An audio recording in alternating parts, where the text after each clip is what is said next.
This is what you would call your idyllic Caribbean beach, and Barbados has them in spades. I'm at Bottom Bay, which is on the south coast of Barbados. There's lots more like this.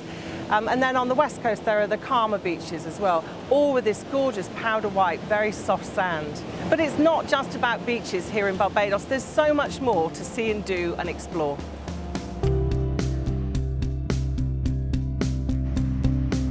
The most easterly of all the Caribbean islands, Barbados is relatively flat and easy to explore.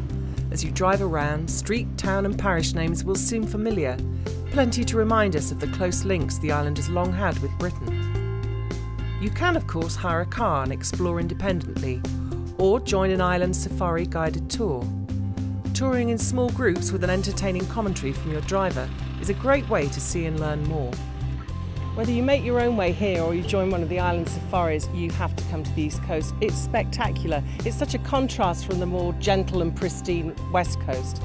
Behind me now is probably the most famous spot, and that's Bathsheba. People come down here for some surfing, just to walk along the lovely beaches. Really spectacular part of the island. As well as scenery, there are lots of interesting places to visit for a half or full day excursion. The capital Bridgetown, for instance, is a must for shopping and sightseeing.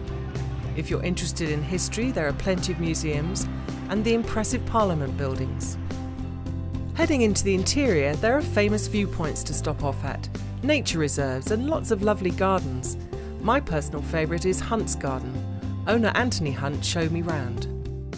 So Anthony, these gardens are beautiful. Tell me about them. Did you set them up yourself? Set these up 4.5 years ago, and basically the thing that took the time was getting the 60 steps down to the bottom.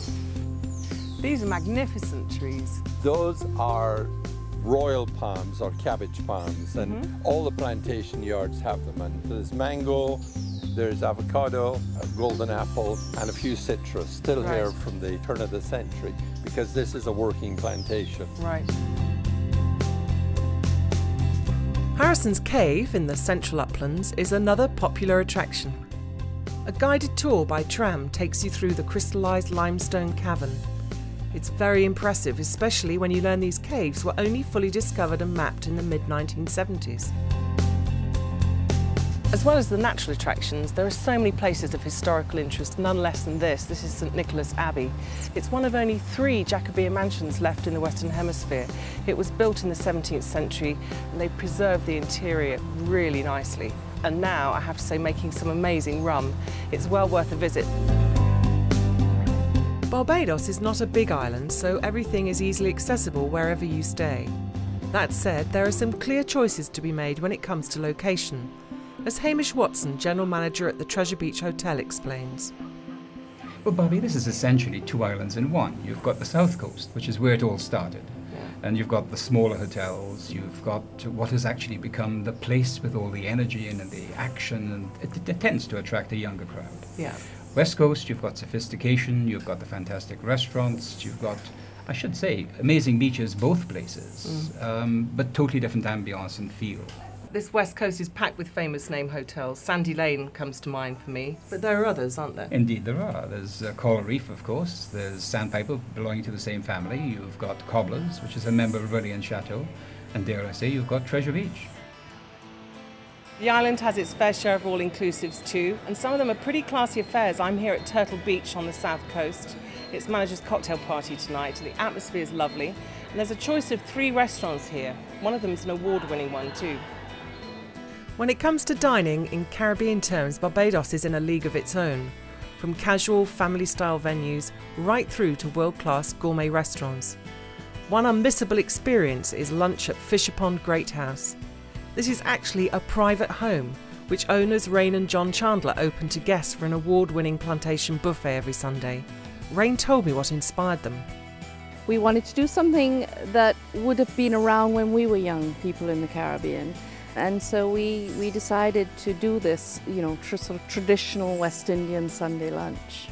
Both John and I are sort of avid collectors of antiques. The plates that you eat off could be from when the British Regiment were here, and we've got all sorts of glassware and so on, and we do use them. I think I must have tasted every one of the 40 dishes or so that you provide. It really is delicious. Good. As well as fine dining, there are lots of less expensive options for both food and drink. Rum shops, for instance, are a Bajan institution. Where better to find out about the best local brand? So which is the best rum that I should drink today? Mount Gay. The Mount Gay? That's made here in Barbados? Yes. Okay, Mount Gay, please. The logical place to end our island tour is back down on the beach. This is, after all, where most people will spend a big chunk of their holiday. I've been to Barbados many times, and every time I come I find something new, and this trip's been no exception. It is that sort of place. You know, the beaches are the obvious attraction and they really are fantastic, but there's so much more to explore, and it really is worthwhile getting out and about and discovering some of the hidden secrets of this amazing place.